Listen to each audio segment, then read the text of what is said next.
Good morning, Valley of the Sun. Thank you for joining me, Nathan Claiborn, your host of the Phoenix Real Estate Roundup, your weekday source for news, stats, and market intelligence from the Phoenix, Arizona real estate market. This morning is Wednesday morning, October 14th, 2020. Active listings on the Arizona Regional Multiple Listing Service, 8,396. That's down 100 listings from yesterday. Interest rates on the average 30-year fixed-rate mortgage down 2 basis points to 3.02% this morning. And price per square foot in the valley also down. This morning, $201.26. That's down 14 cents from yesterday. Now, everybody, around the valley has always been a sort of experimental place for housing and developing and real estate in general. It's a real estate petri dish, some people call it. Think of the architecture that was happening in the mid-century. That was a lot of it pioneered here, while we have Frank Lloyd Wright stuff here. And then in the 80s, big master plan communities that kind of pioneered sort of mass production housing.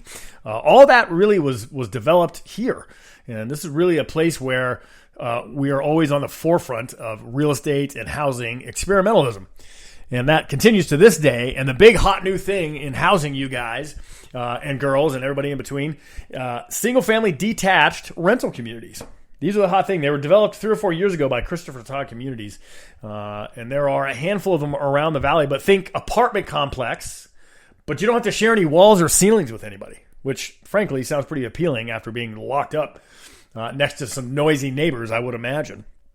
Well, some heavy hitters are getting in on this stuff. So Christopher Todd Communities sort of pioneered this stuff, but now Harvard Investments, Next Metro Communities, Eldorado Holdings, all are involved in projects to build these types of communities around the valley. We're talking thousands of units, billions of dollars in development, money being spent on these single-family detached rental communities. They are the hot thing, and I imagine that if they're hot here, they're going to end up being exported, and you'll see them in cities around the country. And just remember, we did it here. I hope that sheds a little light on the Phoenix housing market for you. Thank you so much for joining me, Nathan Claiborn of the Daniel Montez Real Estate Group, bringing you the Phoenix Real Estate Roundup. And if this content is bringing you value and you just plain like it, please like and subscribe and leave a review and tell all your friends. Thanks again for listening.